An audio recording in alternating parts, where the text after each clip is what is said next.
고린도후서 4장입니다. 고린도후서 4장은 짧습니다. 근데 아주 핵심적인 말씀 맡은 자의 자세, 그리고 말씀 맡은 자에 대한 또 세상을 어떻게 우리가 대해야 되는지, 그런데 그런 것들은 어디에 근거해서 그런 어려움을 이겨야 되는지 이렇게 나와 있습니다. 그래서 첫 번째 몇 구절은요, 과연 복음이란 무엇인가? 그 다음에는 복음 맡은 자는 결코 쉽지 않다, 어렵다, 이런 게 나타나 있는데, 그것을 그럼에도 불구하고 기쁨으로 끝까지 달려갈 길을 다 갈 수 있는 것은 우리의 소망이 이 땅에 있는 것이 아니기 때문이다.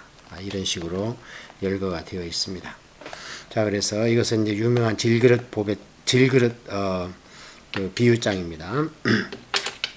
그러므로 우리가 이 직분을 맡아 궁휼하심을 입은 대로 낙심하지 아니하고, 이 직분은 이제 사도의 직분이요, 오늘 우리로 얘기하면 이제 성도를 대해서는 목사의 직분이고, 그 다음에 이방인들, 교회 밖에 있는 사람들을 대해서는 성도의 직분이죠. 왜냐하면 이 직분을 얘기할 때는 지금 말씀을 전하는 것을 얘기하니까. 그래서 지금은 이제 1차적으로 사도 바울이 고린도 교회에 이야기를 하는 거기 때문에 말씀 맡은 사도의 직분을 이야기하는 거게 되겠죠. 이 직분을 받아 궁휼하심을 입은 대로 낙심하지 아니하고, 그러니까 이제 이게 조금 이 궁휼하심이 어디에 가서 붙느냐에 따라서 볼 때 사도 바울의 과거를 우리가 알고 있죠. 그래서 하나님의 궁휼하심으로 말미암아 직분을 받아, 이렇게 번역했으면 참 좋았죠. 그래서 낙심하지 아니하고, 왜냐하면 하나님께서 세상에 교회를 진멸하려고 하는 자를 구원한 것도 감사한데, 나중에 천국의 맛을 보고 보니까, 그런데 또 거기에다가 말씀을 맡은 직분을 줬고 사도까지, 이런 궁휼하심이 참 이중 삼중으로, 그러니까 낙심하지 않는다는 거예요. 우리가 이런 기쁨이 있습니까? 참 생각해보면 엄청나잖아요. 대한민국의 5000년 역사 가운데서 복음이 전파된 마지막 세기에 저희들을 대한민국 국민으로 태생을 허락하시고, 또 이 복음을 듣고 또 그것을 받아들였습니다. 우리가 참 이게 몇 억분의 일인지 알 수가 없죠. 그러니까 낙심하면 안 됩니다. 이에 숨은 부끄러운 일을 버리고 속임으로 행하지 아니하며 하나님의 말씀을 혼잡하게 하지 아니하고 오직 진리를 나타내므로 하나님 앞에서 각 사람의 양심에 따라 스스로 추천하노라. 이게 복음입니다. 첫째, 부끄러운 일을 버려야 됩니다. 숨은 부끄러운 일. 이게 뭐냐면 이제 행동도 이야기하는 것이 되겠지만, 지금은 복음에 대해서, 말씀에 대해서 이야기를 하는 거기 때문에요, 복음을 비껴나서 다른 걸 전하면 나중에 굉장히 부끄러움을 당합니다. 그 다음에 속임으로 하지 않냐고, 복음을 가지고는 가는데 목적이 다른 데 있는 거예요. 뭐 성도를 모아가지고 헌금을 해서 어떻게 뭐 착복하고 이득을 취하고 온다든지, 또는 내 무슨 성도 수를 늘리고 뭐 이래가지고 나의 위세를 나타내는 이런 속임이 아니라요. 복음은 복음 그 자체가 목적이 되어야 된다. 하나님의 말씀을 혼잡하게 하지 아니하고, 하나님의 말씀이 그냥 철학과 무슨 심리학과 세상에 돌아가는 어떤 정치학, 사회학을 혼잡하게 섞어져 가지고, 제가 이번 주에 크리스마스를 보내면서 참 놀라운 것은, 어디에서도 그리스도의 초림을, 고난받으러 오신 예수 그리스도, 그러므로 우리의 살 길이 열렸다, 이런 메시지를 한 군데도 들어보지를 못하고 그저 평화. 예, 어떻게 하자는 겁니까? 예수님 오셔서 이 땅에 평화를 선포했습니까? 이 땅에는 영원한 싸움과 다툼과 투쟁과 하나님까지 죽이려고 하는 그런 사단의 책동이 있는데, 이게 참 큰일 났죠. 이런 것이 바로 혼잡하게 하는 겁니다. 초림 예수님은 우리를 대속하게 오셨기 때문에 우리는 아주 겸허하게, 왜 머리도 들지 못할 정도로 초림 예수님을 묵상해야 되고, 재림 예수님은 왕으로 오니까 우리가 나팔을 불며 재림 예수님을 기다려야 되는 것인데, 오늘날은 그저 초림 예수님께서 그냥 그림에 포동포동한 아기를 나타내면서 이봐라 얼마나 평화로운 모습이냐, 이러면서 그냥 하여튼 큰일 났습니다 지금. 그래서 사도 바울은 뭐라고 그러느냐, 그냥 오직 진리를 나타내므로. 그래서 사도 바울은 그냥 진리만 얘기를 하는 겁니다. 그래서 이런 걸로 말미암아 내 사도됨은 너희들 양심이 스스로 증거하는 거 아니냐. 너희들 양심이 바로 내가 사도임을 추천하는 것이다. 자, 그런데요. 이런 사도 바울의 말씀을 듣고도 복음이 마음에 안 꽂히는 사람이 있었습니다. 그래서 그게 이제 사도 바울한테 귀에 들렸어요. 그게 3절에 그 얘기입니다. 만일 우리의 복음이 가리었으면 망하는 자들에게 가리워진 것이라. 이 가리워진이 수동태입니다. 복음을 그렇게 진수로 그냥 엑기스로 원액으로 선포했는데도 안 들어요. 딴소리하고. 그건 왜 그런가?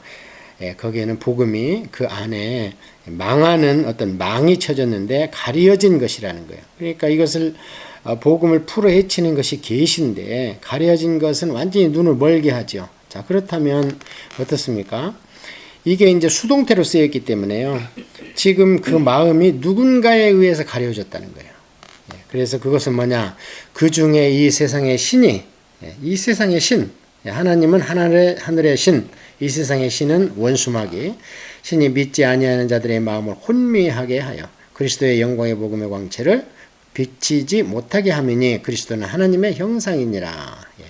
그래서 두 신이 있습니다. 우리는 하나님이고요. 안 믿는 자들은 세상의 신이 그 마음에 꽉 막을, 그냥 시커먼 흑막을 쳐놔가지고 하나님의 그 형상이신 그리스도의 영광에, 복음의 영광이 들어가지를 못하는 겁니다. 이게 피동태로 되어 있습니다. 수동태로. 그래서 참 이게 사도 바울의 그런 복음 가운데서는 하나님의 주권적인 구원사역이 항상 내포되어 있는 것을 볼 수 있습니다. 우리는 우리를 전파하는 것이 아니라 오직 그리스도 예수님의 주 되신 것과 또 예수님을 위하여 우리가 너희의 종된 것을 전파함이라. 어두운 데에 빛이 빛이라 하셨던 그 하나님께서 예수 그리스도의 얼굴에 있는 하나님의 영광을 아는 빛을 우리 마음에 비추셨느니라. 바로 이 빛을 받아야 되는 거죠.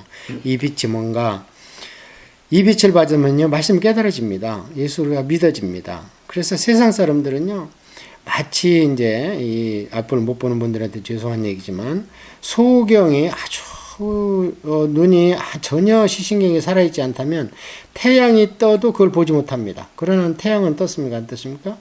태양은 떠 있는 겁니다. 이게 영적으로 소경이 된 자들은 시신경이 영적으로 죽어버렸기 때문에 태양이신 예수 그리스도가 와가지고 만민의 빛으로 산 위에 드리웠는데 못 보는 거예요. 그러면서 그들은 태양이 안 떴다고 우기는 거예요, 우리한테. 그러니까 답답하고 한장하겠죠. 태양은 떴습니다. 그래서 그 빛이 비추는, 그래서 그런 자만이 하나님의 영광을 아는 빛을, 영광을 알 수 있는 지식이 임하는 겁니다. 자, 이게 이제 복음의 진수입니다. 이런 귀한 복음을 받은 사도 바울이 그냥 뭐 미스터 유니버스 같이 막 몸이 건강하고 항상 막 튼튼하고 부자였고 그랬느냐? 그렇지 않다는 거예요. 우리가 이 보배는 이제 복음이죠. 보배를 질그릇에 가졌으니 이는 심히 큰 능력을 하나님께 있고 우리에게 있지 아니함을 알게 하려 함이라. 이 귀한 보배를 우리가 가졌다고 해서 우리 몸이 정말 이 보배와 같이 다이아몬드와 같이 그렇게 귀한 것이냐? 그렇지 않다는 거예요. 이것은 영적인 거기 때문에 그렇지 않다는 거예요. 그래서 우리가 지금 이 사도 바울이 그 전도팀이 어떤 일을 당하고 있는가? 전도팀이 이제 당하는 고난의 이력이 어떤가? 우리가 사방으로 우겨쌈을 당하여도 쌓이지 아니하며 답답한 일을 당하여도 낙심하지 아니하며 박해를 받아도 버림받지 아니하며 거꾸리트름을 당하여도 망하지 아니하고, 이게 이제 4번 나와 있는데요. 지금 겉으로는요 우겨쌈을 당합니다. 막 어깨동무하면서 그 럭비 할 때처럼 공을 가운데 놓고는 못 뺏어가게 그냥 우겨쌈을 당해요. 그런데 쌓이지 않는 거예요. 이거는 이제 육적인 것은 우겨쌈을 당하고 영적으로는 쌓이지 않는 거예요. 또 답답한 일을 당합니다. 이게 같은 말인데요. 이제 사방으로 담이 쳐져 있는 상태를 답답한 일을 당했다. 원어적으로 그런 의미입니다. 그런데도 낙심하지 아니한다는 것은 거기에서 피하고 거기에서 자유를 느낀다는 거예요. 내가 이제 한 칸 감옥에 gat혔다. 그러면서 낙심하고 이제 나는 죽었구나. 이러는 것이 아니고 갇힌 것은 너희들이다. 너희들은 오히려 지금 이 한 칸 육신이 한 칸 감옥에 갇혀 있지만 나는 자유하고 내가 볼 때는 너희들이 갇혀 있다. 박해를 받고 거꾸리 트림을 당하고 이래도 망하지 않고 버림받지 아니한다는 것은 현재 사도들의 또는 오늘날 복음 전하는 자들의 현실과 그 마음에 있는 평강을 대조해서 이야기하고 있습니다. 우리가 항상 예수님의 죽음을 몸에 짊어지면 예수님의 생명이 또한 우리 몸에 나타나게 하려 함이라. 이게 일관된 사도 바울의 복음의 그 성도의 성도됨입니다. 첫째, 십자가에 달린 자만이 부활에 참여할 수 있다. 그래서 침례가 지금은 우리가 그냥 물로 찌그리고 마는데 옛날에 참 좋았습니다. 어떻게 했냐? 물속에 푹 담궈버립니다. 그러고 다시 일어납니다. 그게 이제 죽음과 부활을 예표하는 거예요. 오늘처럼 이렇게 물을 이렇게 뿌려가지고 뭐 어떤 의식이나 예식이 아니었습니다. 옛날에는 침례였습니다. 말 그대로. 우리가 살아있는 자가 항상 예수님을 위하여 죽음에 넘겨지면 예수님의 생명이 또한 우리 죽을 육체에 나타나게 하려 함이라. 매일 죽는 우리 육체, 날마다 죽노라. 이 죽을 육체는 장차 죽는다 그 얘기가 아니고요. 원어적으로 보면 날마다 고달림과 시달림과 세상에서 핍박당하고 이런 육체 가운데에서 예수님의 생명이 나타난다. 그런즉 사망은 우리 안에서 역사하고 생명은 너희 안에서 역사하느니라. 이건 뭔 얘기예요? 믿음의 리더들은요, 매일 죽어야 된다는 거예요. 그래야지 초신자의 믿음이 생기고, 목회자들이 죽어야 성도가 살고, 신학교 총장이 죽어야 그 밑에 있는 신학생들이 살아나고, 그걸 보고 배우니까요. 그 얘기입니다. 그래서 정말 주님을 사랑하고 믿음에 섰다면 날마다 죽어야 됩니다. 그런즉 사망은 우리 안에서 역사하고, 그러므로 말미암아 내가 죽은 만큼 생명은 너희 안에서 역사한다. 그런 뜻이거든요. 기록된 바 내가 믿었으므로 말하였다 한 것 같이 우리가 같은 믿음의 마음을 가졌으니 우리도 믿었으므로 또한 말하노라. 주 예수님을 다시 살리신 이가 예수님과 함께 우리도 다시 살리사 너희와 함께 그 앞에 서게 하실 줄을 아노라. 거기다 줄치셔야 됩니다. 주 예수님을 다시 살리신 이. 그러니까 예수님이 십자가에 돌아가신 것은요, 어떤 자들은 그래요. 기절했다 깨났다. 그런데 돌아가신 건 여러 증인이 있습니다. 그런데 과연 부활을 스스로 하셨는가? 그럼 죽었다 깨났다고 얘기할 수 있습니다. 그런데 예수님을 다시 살리신 이는 아버지 하나님입니다. 왜냐하면 완전 사망으로 완전 죽어야 될 자들의 값을 치렀기 때문에 예수님은 완전 사망을 했고 그 표시로 3일간 무덤에 누인 바 되었던 거예요.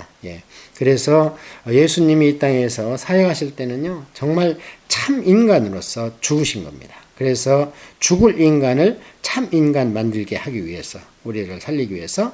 그래서 예수님은 스스로 부활하신 게 아닙니다. 로마서에도 성결의 영으로 부활하셨다 그래요. 그러니까 예수님은 피동적으로 부활하신 겁니다. 스스로 부활하신 게 아니고 하나님께서 살려주셨습니다. 그 다음 순간부터는 다시 하나님 중에 한 분으로 완전 하나님이 됐죠. 물론 참신으로 참인간으로 양성을 가지고 계셨지만 그건 어려운 신학적인 얘기고, 우선 예수님께서 하나님이셨다면 그 신분으로는 우리를 대속할 수가 없습니다. 인간을 살리기 위해서는 인간이 돌아가셔야 되기 때문에 그렇습니다. 그래서 예수님을 살리시는 하나님이신데 그렇게 믿으면 우리를 살리실 리도 하나님이시다. 바로 그 하나님의 권능으로 우리를 살리신다. 이는 모든 것이 너희를 위함이니 많은 사람의 감사로 말미암아 은혜가 더하여 넘쳐서 하나님께 영광을 돌리게 하려 함이라. 자, 16절입니다. 그러므로 우리가 낙심하지 아니하노니 우리의 겉사람은 낡아지나 우리의 속사람은 날로 새로워지도다. 지금 중간 부분은 말씀 맡은 사도들, 성도들, 이런 사람들이 당해야 될 고난 가운데에서 우리는 오히려 하나님의 영광을 소망하며 이겨내야 된다. 그런데 그 근거가 되는 게 지금부터 나와요. 이 땅에 달하면 우리가 부활도 없고 뭐다면 우리같이 불쌍한 자가 어디 있습니까? 그런데 우리는 부활도 있고 내세도 있기 때문에 우리는 그런 어려움이 와도 참을 수 있고, 사도 바울의 이 논지를 보면 그러므로 우리가 낙심하지 아니하노니 우리의 겉사람은 낡아지나 우리의 속사람은 날로 새로워지도다. 그래서 아까 고난받은 건 겉사람이요, 그 안에서 피스, 화평, 샬롬을 느끼는 것은 우리의 속사람인데 우리의 겉사람은 낡아져서 결국 없어집니다. 우리의 속사람이 본질적인 나요 진실로 납니다. 그래서 이 속사람은요, 연세가 좀 들어가고 믿음과 말씀과 기도가 성숙할수록 속사람은 날로 날로 새로워져서 어디까지? 예수 그리스도의 장성한 분량에 이르면 우리가 영화되는 겁니다. 영화라는 것은 이제 더 이상 우리가 애통이나 눈물이나 이런 게 없이 저 땅에서 예수님이 부활하신 몸이었던 그 영체를 우리가 영체로 부활을 하는 겁니다. 우리가 잠시 받는 환난에 경한 것이 지극히 크고 영원한 영광에 중한 것을 우리에게 이루려 하매니 우리가 주목하는 것은 보이는 것이 아니요 보이지 않는 것이니 잠깐 보이는 것은 잠깐이요 보이지 않는 것은 영원한 함이라. 바로 이것 때문에 그 복음을 전도하는데 어려움이 당해도 우겨쌈을 당해도 전혀 낙담하지 않는다. 왜요? 보이는 것은 잠깐이요 보이지 않는 것은 영원함이기 때문에 그렇습니다. 그래서 사도들이 진짜 어려움을 겪으면서 순교할 수 있고 사도 바울이 목숨을 내놓으면서 전도할 수 있었던 것은 그 세계를 본 겁니다. 그래서 이 사장인 가운데에서 오늘날 우리한테 주님께서 말씀하시고 싶은 것은 결코 쉽지 않다. 세상은 만만치가 않다. 그럼에도 불구하고 어려울 때마다 잠깐인 이 세상에 굴복하지 말고 보이지 않는 영원한 소망을 가지고 승리하도록 하라. 이런 메시지가 있다고 볼 수 있는데요. 이런 주옥과 같은 말씀이 어디에서 튀어나오는가? 사도 바울이 드디어 디도를 만나고 나서 마음이 평안하니까 설교가 그냥 엄청난 설교가 영감으로 막 예언으로 나와서 우리가 지금 그 설교를 보고 있는 거죠.